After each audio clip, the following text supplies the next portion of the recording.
laakiin qalbigayga gudihiisa muu ahayn mid marnaba ku xidhan masiixinimada.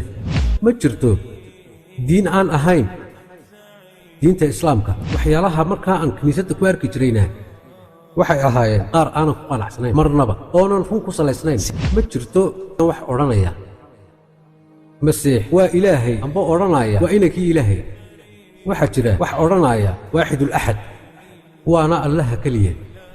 maxaa kuu kalifay inaad ka tagto diintaadii masiixiga ahayd ood gasho diinta islaamka? markan inay ilmo yar ahaa waxaan ahaa qof qalbiga ka jecel islaamnimada. waayana mar kasta waxaan jeclaan jiray inaan eedaanka dhegaysto. qur'aankana waxaan jeclaan jiray in aan dhegaysto. qalbigayga ayuu geli jiray. xilli ayaa jirtay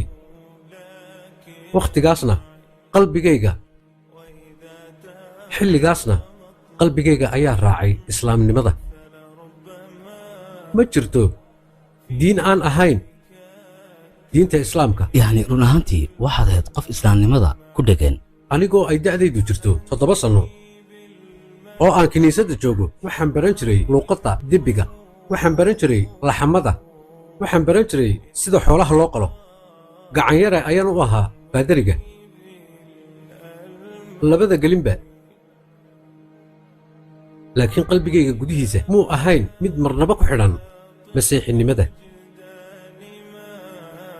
waxyaalaha markaa aan kiniisadda ku arki jirayna waxay ahaayeen qaar aanan ku qanacsanayn marnaba oonan run ku salaysnayn. sidee micnaha? sida micnaha cunitaanka oo kale,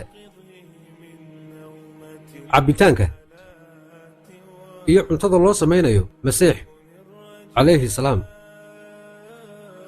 ma jirto wax odhanaya masiix waa ilaahay amba odhanaya waa inankii ilaahay. waxaa jira wax odhanaya waaxidul axad, waana allaha keliya.